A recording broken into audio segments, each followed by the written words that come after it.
Most important thing is you got to be able to drive the ball first.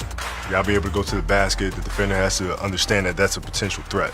When you catch it, now you turn and face. It's important to see where the defender is, because you see how now I can keep the ball here. I'm not going to go in a typical triple threat position when the defender's hand's already here. So, from here you have to be comfortable to be able to shoot the ball from this pocket, from here, or from here. So in this situation, I read the defender. Now I'm jabbing. Now I back him up, right? So now, once I go for that next jab step, I can catch him off rhythm. I like to elevate straight from this position right here. So I don't even bring my foot back. You keep the defender off balance, where you just elevate straight from this position, which is a tougher shot. The more you do the shot, the more you work at it, the more comfortable you become, and the stronger you become in areas where you need to be strong. I'd really just get out there on the court and just do it over and over and over until you get comfortable with it. That's the Mamba way.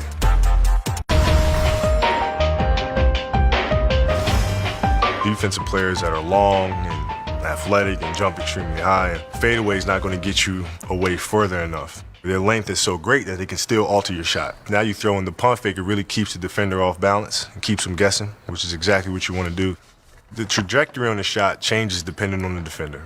I like to raise my elbow up a little bit more. I can read if a defender's coming. Now I got to kind of slide back a little bit more and shoot the ball straight up. That shot goes in because you're out there on the court just kind of working on those things. So you got to be able to work on those things, be comfortable in those situations so that you're natural when it happens.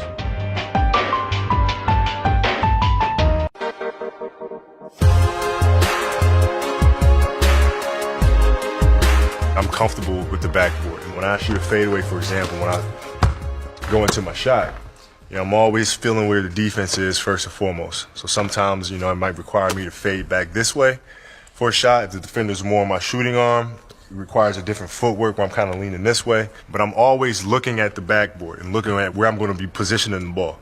Some guys like watching the flight of the ball. I don't like doing that. I like watching where my target is and focusing on that target. I think kids really have to get comfortable with the backboard by just kind of going underneath the basket, spinning the ball off the glass, try different shots, and be comfortable right hand or left hand, and all those things to do. Footwork really sets up your shot. It enables you to keep defenders off balance. I'd say mix up the rhythm of your footwork. That's very important as well. If you're out there just doing the same footwork with the same rhythm, same tempo, defenders get used to that and can kind of sit on your moves. The degrees in which you fade depends on the defender that's guarding you. If the defender is on my left side a little bit, I have to change how I fade, because now from this angle, if I fade straight back, he can really contest that shot. So a lot of times I'll fade this way.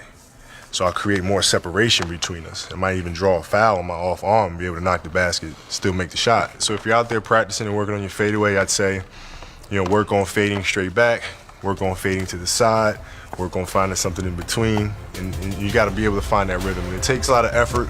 There's a lot of legs involved. As in anything, you got to do the repetition.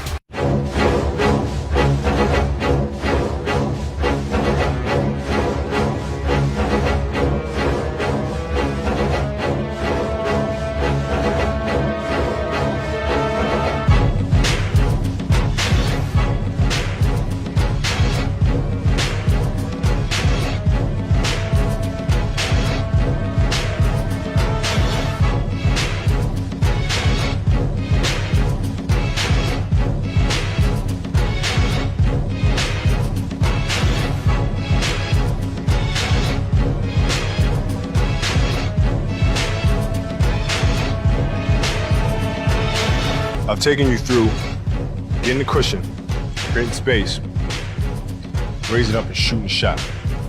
So that's the threat that you have.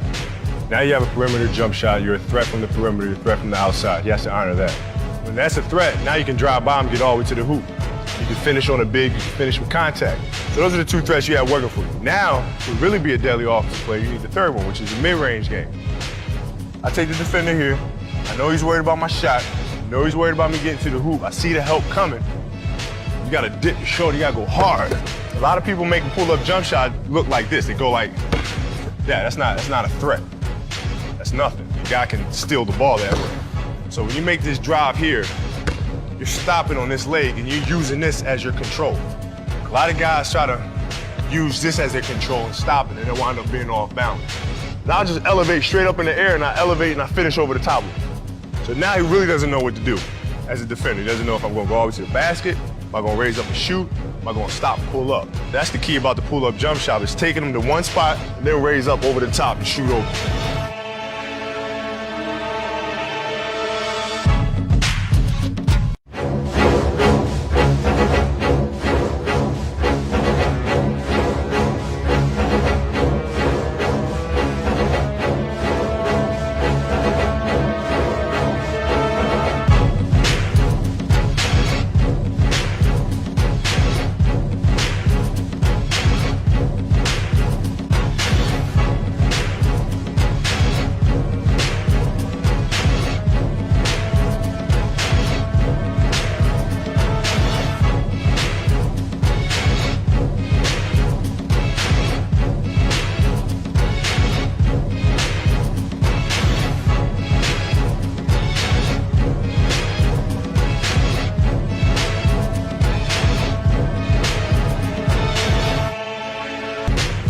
So now we established we can shoot the jumper, drive to the basket, we got a mid-range game. And if it's an athletic defender, especially somebody that likes to block shots, is very active, wants to get after you, it kind of has something to prove, you can use that against him. So you drive him, he thinks he's playing great defense, thinks he's got you now. So the only thing left for him to do to make the highlight is to block the shot. So now you show him the ball and he goes for it. Now, there are two different ways of stepping through. A lot of times, if I pump fake and I create this space right here, I'll just step on through right here. A lot of defenders that are very physical, they like to keep their body on you. Even as they go for the pump fake, they like to stay on you here. So now you don't have any room. You get an offensive foul if you try to step through there. So instead of doing that or forcing it, I just use my left pivot and just pirouette around this way. Now I got that space. Now I'm free. All I have to do now is look at this big coming here. And if he comes to block the shot, leaves his feet, I can hit my teammate. If I got a clear shot here, nobody's open there, I just float it over the top of him for two.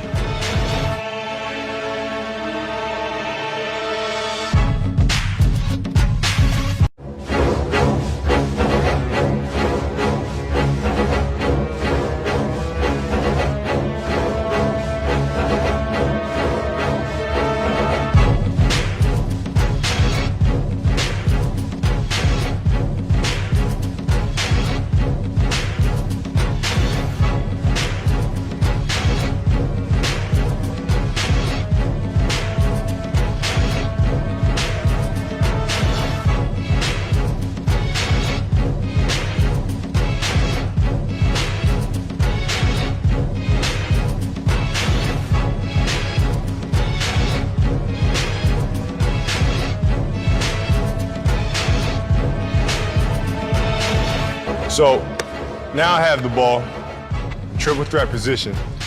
He has to respect my jump shot. So whereas the previous play, I create separation, I raise up and shoot.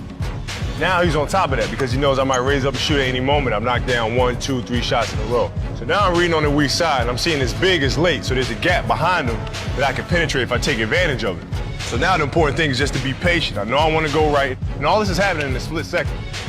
So now I'm going to bait him here and use a little semi-fake and lean, get him leaning just a little bit. So now I can attack him. If I get by a guy here on a step and I'm going on this angle, once I get down here, I'll try to dip to get this angle going to the rim.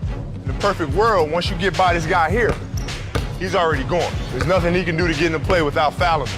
Now I'm seeing this big coming over here, and I'm timing it, and I'm seeing what's gonna happen. Now either I can dunk the ball, or if I wanna create a foul situation where I know I can get a three-point play, I can create a bump and go on the other side, use the rim for protection and lay the ball up and get a three-point play. Whether it's high or low, or whether it's there, whether it's up there, you just want that ball to go in the basket. However you're comfortable getting it in there or spinning it in there,